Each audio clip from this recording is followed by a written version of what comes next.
Don't forget to try again. Step out from deep within. Feel the warmth of the rising sun. It simmers like a fiery gun. Just let your heart transform. And even though your body is torn, deep within this storm is your perfect form. Wow, wow, wow. Let's raise our hands in this place. Come get your healing. Come get a touch. Come get your miracle. Your time is come. Come get your healing. Come get a touch. Come get your miracle. Your time is come. Come get your healing. Come get a touch. Come get your miracle. Your time is come. Whoa, whoa, whoa. Come get your healing. Come get a touch. Come get your miracle. Your time is come. Come get your healing. Come get a touch. Come get your miracle. Your time is come. Come get your healing. Oh, come get a touch. Come get your miracle. Your time is come. Come get your healing. Come get a touch. Come get your miracle. Your time is come. Amen. It's good stuff.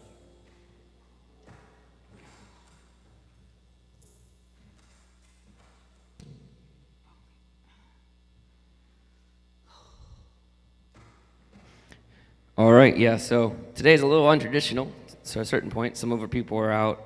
Our friends Tony and Alex, they're just dealing with a lot right now, so say a prayer for them. Tony's usually up here jamming on the guitar, but they just got a lot of personal stuff going on. So in your free time, we all got stuff going on, but if you can send some prayers up their way, I think that they would definitely appreciate it. We really love them. And then, of course, our pastor, senior pastor, Lee, he is with my mom in Florida, checking on the grandparents. My grandpa Phil, during the summer times, he'll usually come here, and they usually sit kind of over in that way. And he's like, oh, man, he's probably almost 80 by now. Was that his 80th? I couldn't remember if it was his 70th or 80th. What a grandson I am, right? I can't even remember my own grandpa's birthday. But anyway, he has some heart issues. And he had a surgery that's supposed to really help him function a lot better. It's supposed to happen this week, but it didn't. So I guess the story behind that is like we have a plan of how things are supposed to go, right? But they rarely ever go that way that we think they're going to go. We just got to be willing and ready to allow God to make some moves. Man, we got a lot of feedback up here. It's hot today. I'm going to try to move back. Maybe that might help a little bit. I don't know. Oh my gosh, I'm so weak. Ugh. I used to lift weights a lot, and I stopped because I was like, I'll try to get skinny, right? And then I just got weak. I know, right? So today you got me to fill in for our pastor. It might have been my rotation day. We up here, most of you guys know, but I know we got some new people today. We have teaching pastors and then a senior pastor. And so like me, Joe, and like Tony, we get to preach every once in a while and share kind of what God has on our heart. So, hey, Nicole, you want to help him out a little bit? Okay, all right. I know you're stubborn as heck, man, but you could have just hung back there. So today it's my turn. And so I was trying to get ready this week, and I always kind of ask God, what do you want to share? Can you throw up that image real quick? It says broken. So we're going to talk about that today, because I think that, and I got to preach this message a few weeks ago, at True Light Ministries. Does anybody know what True Light Ministries is? It's a good ministry, man. They minister to like the homeless and people that have issues with maybe drug addiction. Have like a recovery group there. I mean, it's a really good ministry. Ed Schwartz is the pastor at that church, and they have like worship bands that come in and play on they call them Friday night, Fan the Flame Friday nights. And they're a lot of fun. And our band, Present Day Altar, gets to go there from time to time. And one night I got to share this message about being broken. And like that night, I forgot my illustration. I was going to bring an illustration for you guys. Do you ever feel like you're in this state, a broken state? You know, like not put together. It's like, man, everything is breaking. It's like my life's like a country song all of a sudden. You know, the car broke down, the dog passed away, I lost my job, and I don't have no money, and my kids hate me, you know? I got 4 kids, so sometimes they look at me like they get that look in their eye, and they're like, I don't like you today, Dad. They're beautiful, wonderful daughters, and then I have a son that we just had this year. But sometimes when I'm really getting on them, they look at me and they're like, I don't like you today. You know, it's feel like things that just aren't working very well for you in your life. So this is a really honest message. I think that we kind of all can equate to right now. So my illustration is this. I have this guitar. Okay, good grief. I have a couple guitars at home, but one is my first guitar that I ever had. It's an acoustic guitar. It's made out of wood. And my grandpa Phil that I was telling you guys about, he's the one that gave it to me for my 16th birthday. And he gave it to me like he just gave it to me. This whole guitar. He had it in his house. And a guitar, you're supposed to keep it in like a real moist environment, right? Kind of like not like damp like a basement or something, but somewhere where the air's not dry. Well, he didn't know that at the time because he had just started learning how to play guitar, and he put it right beside his pellet burner. And so it was like super dry. And this poor guitar, it just got split down the middle. The front of it just completely split. It has like 6 cracks in it. So, you know, I was wanting to learn how to play guitar at the time, and he's like, we'll just give Marcus this guitar. So I take this broken guitar, and that's what I learned on. So I'm here to share with you this morning that just because you've been broken doesn't mean that you're not useful. And your brokenness can sometimes make you more relatable than you could have been without it. I love that guitar. I still have it. I will never get rid of that guitar. The only way that it will ever leave my hands is when I die and one of my kids inherit it. Or if they learn how to play like really, really good, I'll be like, well, you might be able to have it now. So it was broken when I got it, but this guitar I've had this thing since I was 16. I'm 30 years old. I've had it for close to 15 years, 14 years. I'm not great at math, sorry. It's been there for a while, and it's been through some challenges. So we all have broken things, right? And whenever I get to preach this message, I get to be really upfront and real. So we got to promise each other right now that we're going to be real, okay? Our slogan for our church is real freedom for real people. So if you walk in this door and you get offended by something, you got to let us know, because we're going to be real and upfront about who we are and about who God is and how we are as friends and family, right? But my real story comes to this is like I grew up in the church, okay, which was great. I mean, I grew up as pretty much a Christian out of the womb, it feels like. My mom had me, and I was a baby Christian, it feels like. I got saved when I was like 4 or 5 years old, tiny, right? I said yes to Jesus when I was a little kid. Grew up in Sunday school and everything was good up to about high school time frame. For the most part, it was good. I mean, you know, I have my anxiety and my fears and my all that kind of thing. But so I ended up hanging out with my buddy Ryan Talk from Philo High School. And me and Ryan played football together, and we all went to this event called, I think it was a Choir of the Fire at the time.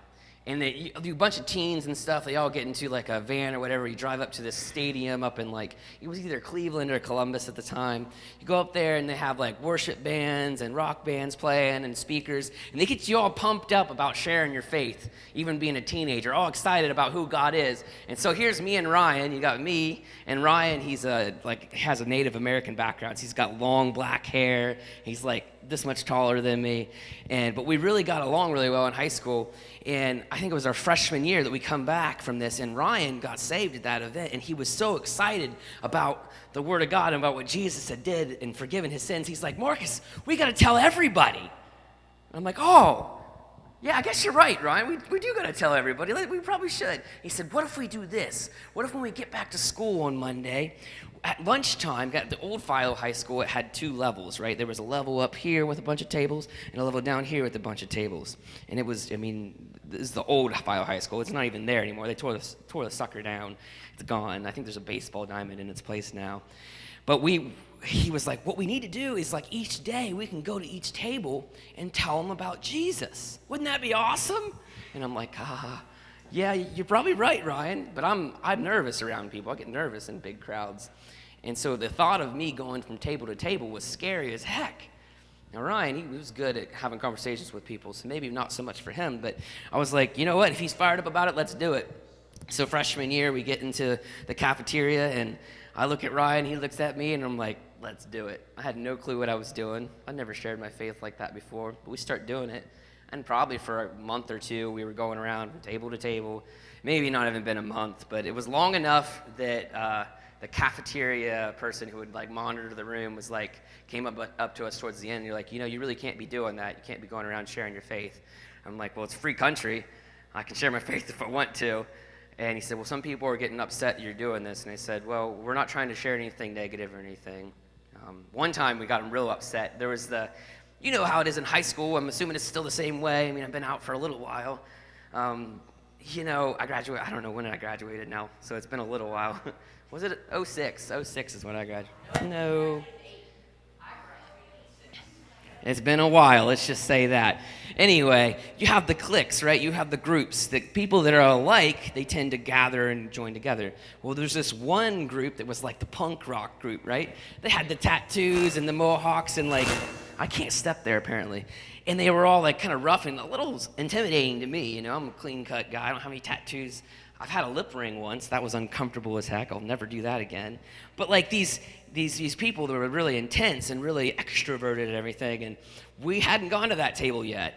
We were kind of waiting, and it was like, and then one day me and Ryan were like, yeah, let's go there. Let's go talk to him. So we get down, and we're like, it's awkward. The way we were doing it was a little awkward, to be honest. You sit down at a table, and you say, what do you guys believe in? What's your faith? And they might say, I don't have a faith. Or they might say, I'm a Jehovah's Witness, or they might say that they believe in spiritualism, or it could be anything. You never knew what you were walking into. And so there's 2 things that we did one thing that we did good is we were sharing our faith. The other thing that we did good is we were asking the question, are you a disciple of Christ? It wasn't just, are you saved? Are you believe? Are you a disciple? Are you willing to walk with him day to day? And that's a challenge to people because like, oh, what, you don't think I'm a real Christian? So we did those things good. The things that we weren't really understanding very well was that there's this love aspect and grace aspect to our faith that we kind of missed. So as we're explaining to this, one of the individuals at the table went like this. They were like, bam, hit that table as hard as they could. He said, I've had enough of this. And he ran. The dude ran out of the cafeteria. And little, poor Marcus Barnhart, I was 125 pounds at this time. I was a tiny little dude. I'm 225 now. I'm scared as heck. I'm like, what is this guy doing? He's screaming and yelling and running out of the cafeteria. Something inside of him had been broken.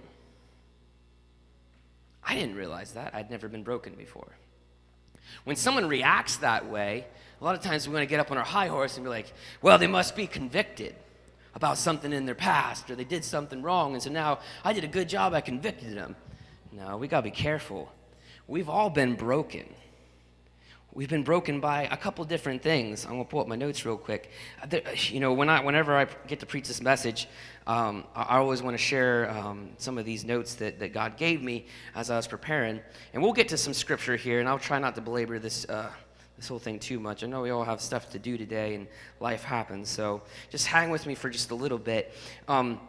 There's different ways that you can be broken, and this man that ran out of this kid that ran out of the cafeteria, mad as heck, had to have been broken by something.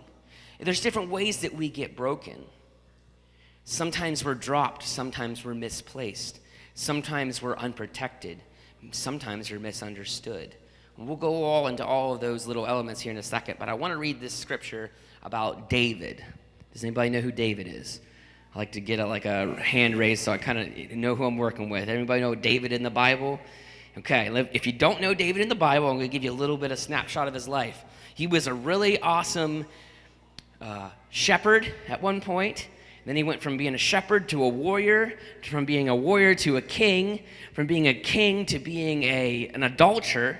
It means he cheated on his wife and cheated on somebody else with somebody else's wife. Then he tried to kill the dude's or the lady's husband. So he was also an attempted murderer. And I think I can't remember if he was successful in that or not. David is described, he wrote most of the book of Psalms. We say Psalms like plural, but there's multiple chapters in there. So if you're ever in your Bible and you're reading the book of Psalms, it's kind of like poetry sounding things. And David was a musician as well. He was all these things: a warrior, a king, a shepherd, a musician. One of the main things he loved to do was to get up throughout the day and get his, probably was like a lute or a lyre, like a guitar like instrument, and play and write this music. And so through his experience in life, he went through real high points with God where he was on fire and taking down enemies, and God was with him, and people were saying great things about David. In fact, there was a king before David named Saul, and Saul was so irritated about how successful that David was because people would run around saying that Saul killed his thousands in battle, but David killed his tens of thousands. That's how much more successful David was at one point. But no matter where you're at in your life, at some point you can be broken. And so David had went through this experience of actually almost breaking himself because he had made some decisions that put him where he was at. So if we go to Psalms chapter 31, and I'm going to start in verse 9. This gives you a picture of somebody who is described as the apple of God's eye, like a man after God's own heart. That's how God described David. He loved David, and David loved him, but he could still be broken. This is what David says. He says, in verse 9, it says, "Be merciful to me, Lord, for I am in distress." This is the New King James Version I'm reading out of the NIV, I believe, or might be the Amplified, so it might be a little bit different, just to let you know. I am in distress. My eyes grow weak with sorrow, my soul and body with grief. My life is consumed by anguish, and my years by groaning. My strength fails because of my affliction, and my bones grow weak because of all my enemies. I am the utter contempt of my neighbors, and of the object of dread to my closest friends. Those who see me on the street flee from me. Nobody wants to even be around David at this point. You ever feel like that? Like you have a friend, and like you talk to them a lot, and then you're like, hey, and they just keep walking by, and you're like, oh, I see that. I guess that's how it works. David's feeling that. He's feeling forgotten. He says, even those who see me in the street flee from me. I am forgotten as though I were dead. I've become like broken pottery. David is feeling broken right now. He's become like broken pottery. This is where I'm going to share the different ways that we have been broken, and hopefully you guys can relate to one of these. Sometimes we're broken because we've been dropped by a person. Heck, man, it might have been by a church. We've all been there. We've been part of a church that, maybe it was good, and then all of a sudden they did something that just broke your trust. You were dropped. Someone that should have been holding you. Maybe it was a parent. Maybe it was a friend. Maybe it was a spouse at one point. You were dropped. I've been married twice. This is my second wife. We've been married 10 years. But before that, I was married for about 4 months. And there was a lot of betrayal that happened to me. And I was dropped continually. Dropped. Broken, over and over again, okay? And to keep it as generic as possible, it was intense and it was difficult. So I understand what it means to be betrayed and be dropped by somebody. It hurts. It's painful. And you don't feel complete. You feel like you're missing something. You feel like you've lost something. And you can feel ineffective. When that happened to me, man, I was looking for God to reveal something to me and bring me to a place where I could feel whole. And thank God he put Ashley in my life, because I was going down a dark road, man. I was smoking my Marlboro Reds and drinking alcohol, and, I didn't have good plans in mind for my life, man. I didn't. But God has a different plan. And he took my brokenness and he's created this beautiful family. You know, I got 4 kids, wonderful wife, and a decent job, and God's just moving, you know, and moving, and I can share those experiences with people now. The dogs are cool, yeah, and the cat. We got a cat named Cole. She's pretty nice. But anyway, you can be dropped, mistreated, you know, and if that's happened to you, realize that that's not the end of your story. The other way that we can be broken is sometimes we can be misplaced in life or relationships. You know, where you had a home, but then everything scatters, and now you're just kind of like floating around.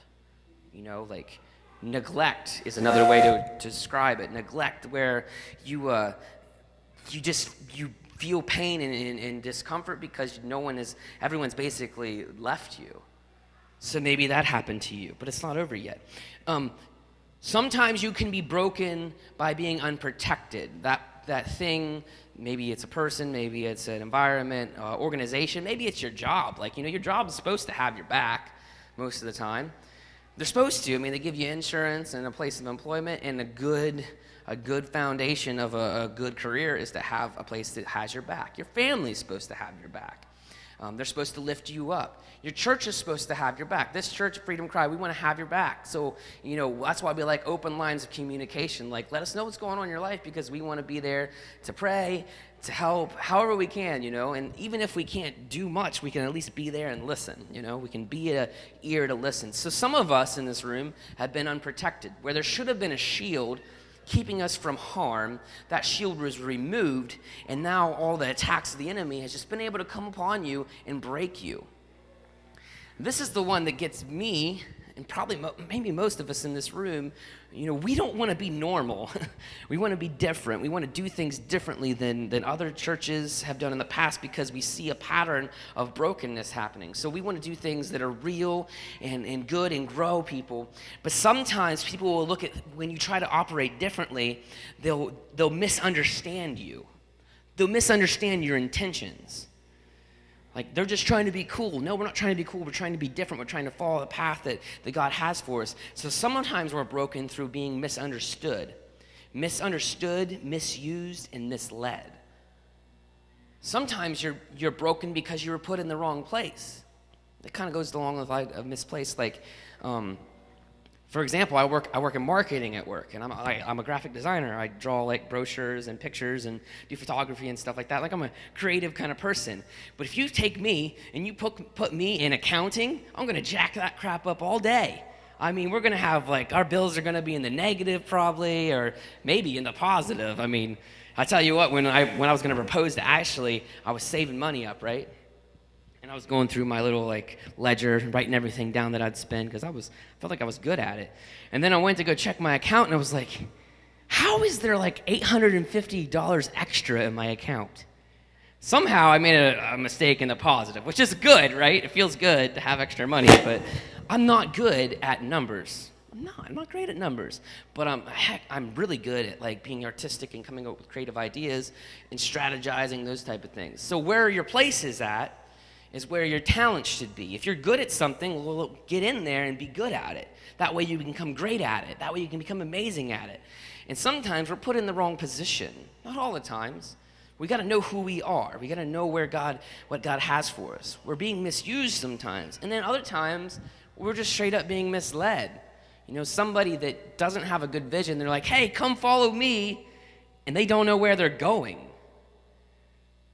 I mean, if you're following somebody that has no plan or future for their ministry or their life, or their life's in shambles, and you're following them, you're going to get hurt along the way, because they don't even know. The blind can't bleed the blind.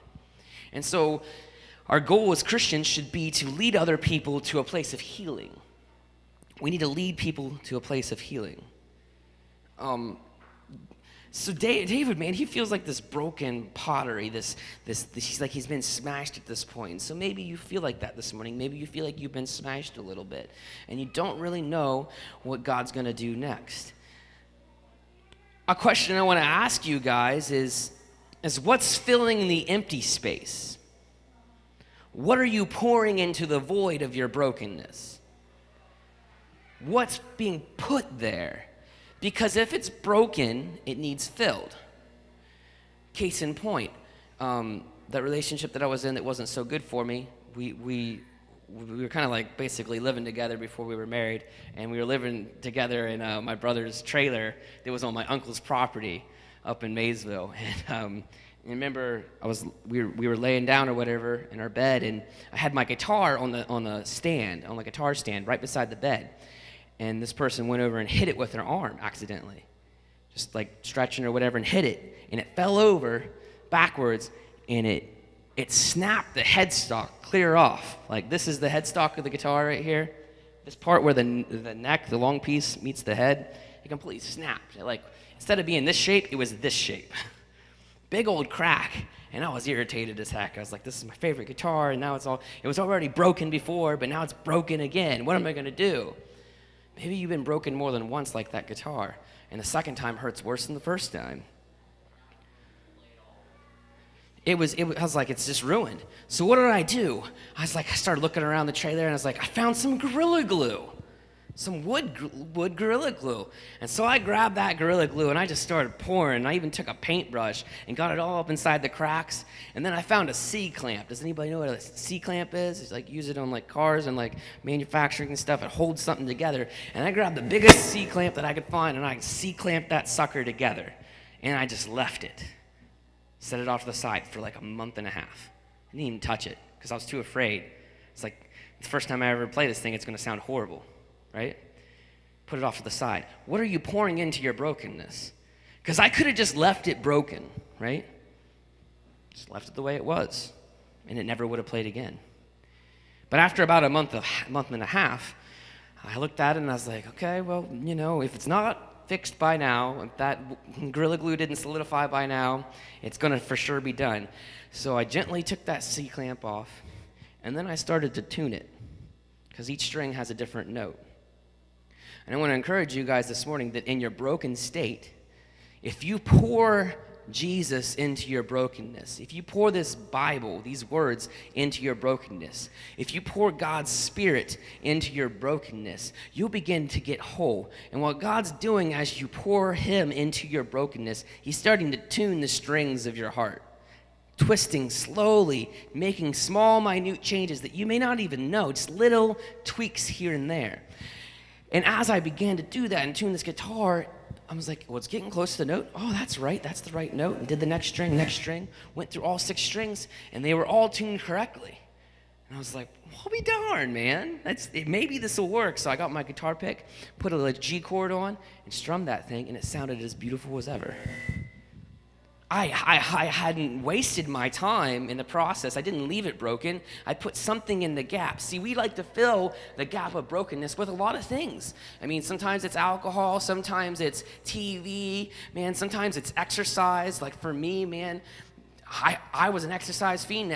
Last year during the summer, I was running a 5K 5 times a week, just to deal with anxiety and depression and everything. I mean, that's a lot of miles to be running. A 5K is 3.25 miles, I think something like that, every day, Monday through Friday. And I was still not losing weight because I would go and run, and then I'd get home and I'd be like, pizza, pizza, pizza, ice cream, ice cream, ice cream. Like, I was trying to manage my brokenness on my side instead of taking my brokenness and pouring God into it, because He's the only thing that heals. He's the only thing that fixes. So that's my encouragement to you here, is to fill something up in the empty place. I wanted to share one more scripture with you because I thought it was kind of prudent to this, and I'll be closing pretty soon, just to give you a heads up on time and everything. You guys with me still? All right. So we can all be broken. Multiple different ways. David was broken. We've been broken. But what are you filling the gap with? The second aspect of that question is, what are you filling the gap with? But also, who's holding the gap? What's holding the gap together? Because, and I know that sounds like very maybe too metaphorical, but when you pour God in, and I read if I read the Bible and I listen to worship music and I'm around other believers and things start to feel a little bit better, but I forget to realize that God is the one holding me together. And if something bad happens, I have to understand that God allowed it to come to me. And if God allowed it to come to me, then evidently I have the ability to get through it to the other side. There's a purpose behind the pain. There's a purpose behind the pain and the struggle of brokenness. And so that's the question. Who are you really relying on to hold the brokenness together? To hold the brokenness together. So I want to share another story from the Bible with you. There's this dude named Jacob in the Bible, right? Jacob had a brother named Esau. And I'll give you a synopsis of the story because it's multiple chapters in the book of Genesis. And this is going to be in Genesis chapter 30, 32. And I'm going to start in verse 22. But Jacob was he was a trickster. They call him a supplanter. He liked to trick people. How's it going, brother? Good to see you this morning. No, you're fine. I was just saying hi. You ain't interrupting at all. Man, I'm telling you what, like Jacob was he was a trickster, he was a supplanter, and he had a brother named Esau. And Esau, I believe, was his older brother, right? And there was a blessing that was supposed to go to one of these. You know, you ever get like an inheritance or whatever? Like that's the idea is like the inheritance, usually most of it's supposed to go to the firstborn, at least, you know, historically in the Bible. And so Esau had a bunch of hair. He was like kind of a hairy dude, right? And the father of the family, his eyesight had grown kind of dim, you know. He couldn't see very well. So Jacob and the mom at the time were like, Jacob, you're going to get this blessing instead of your brother Esau. And so he dresses up in like all these furry kind of like robes or whatever, like this garment that was kind of furry. And so he tricks his father into giving him the blessing.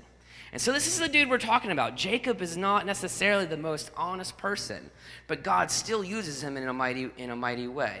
And so in Genesis chapter 32, verse 22, Jacob is kind of bouncing around from place to place, and at one point, he finds out that his brother Esau is coming to meet him. And Jacob has gained a plethora of wealth at this time. I mean, wealth back then was through like, how many cows do you have? How many sheep do you have? It wasn't all like all the dollar bills, but it was what are your fluid assets that you have? And Jacob had all of these things, and he'd even gained 2 wives at this point, which is kind of a hard story there. Like he loved this one woman, and he promised to work for this woman's dad until he could gain her heart. Well, he worked for I think it was like 20 plus years, and he didn't get that daughter. He got the other daughter. And so then he worked longer, and then finally he's like, says, screw it, and they both ran off. He ran off with both the daughters. So there's a lot of turmoil around Jacob's life, a lot of brokenness, and that's what we're talking about this morning, brokenness. But at this one point in chapter 32, verse 22, Jacob has this encounter. So they're hiding out, and he knows that Esau's coming, and Jacob kind of walks off by himself, and this is what it says in verse 22. That night Jacob got up and took his 2 wives, his 2 female servants, and his 11 sons, and crossed the ford of the Jabbok. And after he had sent them across the stream, he sent over all his possessions. So Jacob was left alone.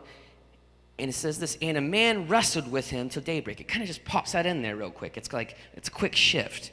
So Jacob was left all alone. Jacob's all by himself. And a man wrestled with him till daybreak. When the man saw that he could not overpower him, he touched the socket of Jacob's hip so that his hip was wrenched as he wrestled with the man.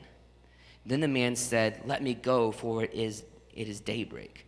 I mean, Jacob's wrestling with this dude all night. He doesn't know who this person is. He doesn't know who this person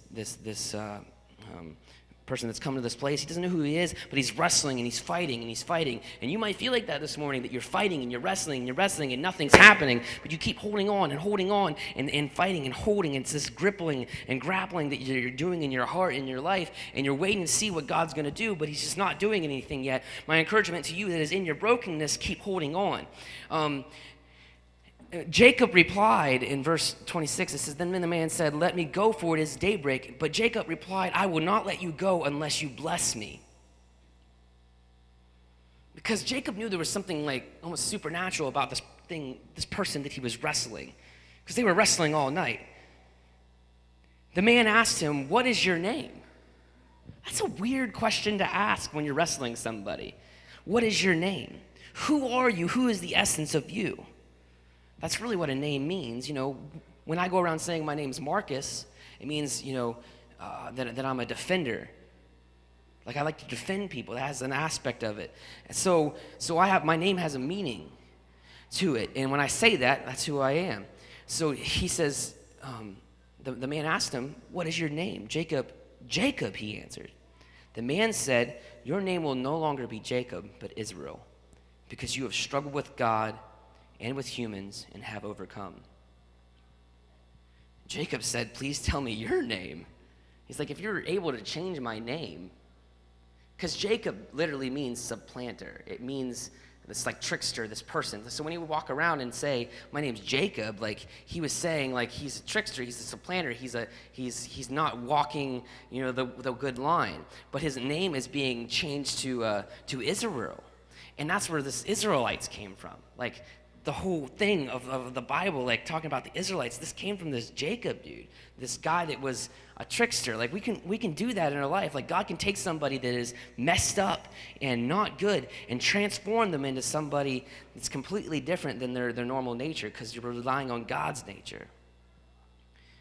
Then the man said, "Your name will no longer be Jacob, but Israel, because you have struggled with God and with humans and have overcome."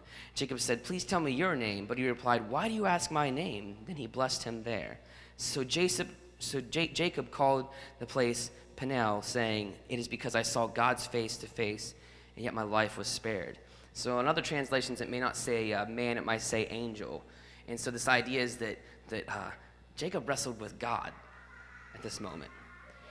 He wrestled with God, this messenger of God, which, maybe you might consider that to be Jesus, manifesting himself in the Old Testament. There's an actual name for that kind of event happening.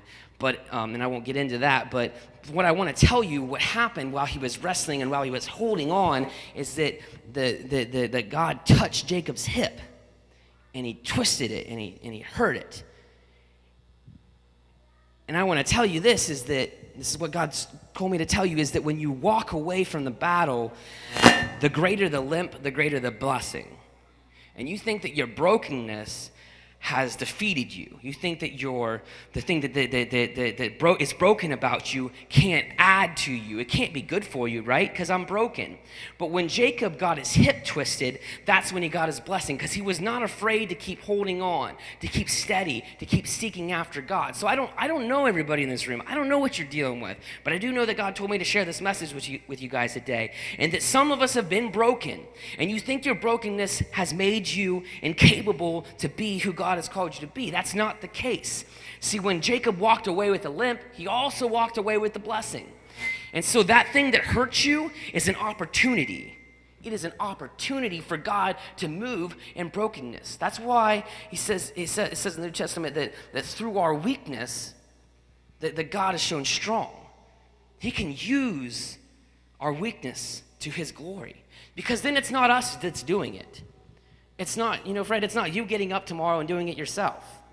It's God in you taking a step of faith. So I don't know where you guys are at today, but I want to encourage you is that you may be limping right now. You may be limping from day to day, but it doesn't mean that God doesn't have something that he's doing glorious in your life. I mean, we all have talked constantly about the challenges that we faced in 2020, and it's been hard, but I'm telling you, God can do some mighty things in our brokenness. He can. He took me, a 4-month marriage is not a really long time. I was married for like 4 months, if that. And I always like to tell the story on my first honeymoon. You know how you get a ring when you get married, right? Me and Ashley have been married 10 years. I keep saying that just so everybody knows. But when I was on this first honeymoon, I went down to South Beach. Okay, South Beach. It was a great place. Well, I had my ring on, and we were all hanging out on the beach, and I was throwing seashells, into the water. I like to do weird stuff like that, throwing them left and right. And for some reason, I was throwing with my left hand that day. I'm right-handed. I don't know why I picked it up and threw it, but as I went to throw it, I threw that seashell, and that ring went clear off into the ocean. And that was on the honeymoon. It didn't last very long, and it was brokenness when I felt that relationship deteriorate for all the reasons that it did. But God took me in a broken state, and he led me to Ashley, and now we're at where we're at now. And it took time. One of the other things I like to tell the story about, especially now, is that we were at a a Koinonia event, which is like a Christian organization, and they do like retreats and stuff a couple times a year. And I think his name's James Litt. James and Linda Litt. James Litt was praying over me and Ashley, and we'd just recently been married at the time, had no kids, and him and Linda were praying over us, and he looked at Ashley, he's like, "Are you pregnant?" And I'm like, "No, we're not pregnant." And he said, "Well, I don't know why, but I feel like God's telling me that he's going to give you a son." And I said, "Well, that's pretty cool, because like I felt like I got the same word from God, earlier on this week when I was writing. I remember writing it down in my little book." Well, 4 years into our marriage, I think I was getting ready to graduate Muskingum University that year, and we get ready to we're pregnant. And I'm like, "All right, man, I'm having a son. This is going to be cool." And we get to the ultrasound and get everything back. It's a girl. I'm like, "Whoa." Not only that, she was born like almost 2 months early at like 3-point-something pounds, and it was crazy. And then the second kid came, and I'm like, "Here comes my boy. Here we go." It's another girl, Miss Aaliyah. Born early again. It was another tumultuous time. Then, heck, man, we get to the third kid, and I'm like, "Okay, God, I got you now. I've been faithful for 2 kids, so you're going to give me my boy now, right? Like, that's probably what's going to happen." So I'm all pumped, and I'm ready. Get to the ultrasound. Another girl. And I learned just to accept the way God had it for me. I was like, "You know what, God? If you want me to be a dad of daughters, that's great, because I can see my family grow out from those daughters anyway. And if I pour into a daughter's life, I can pour into grandsons' lives." So I accepted it for what it was and whatever God had. And then in 2020, here comes it again, and when we got pregnant again, I'm like, "All right, I get it now, God. I'm having another girl, aren't I?" And if that's the case, that's fine. Like 10 years after we've been told that we were going to be having a boy. 10 years. That's a minute.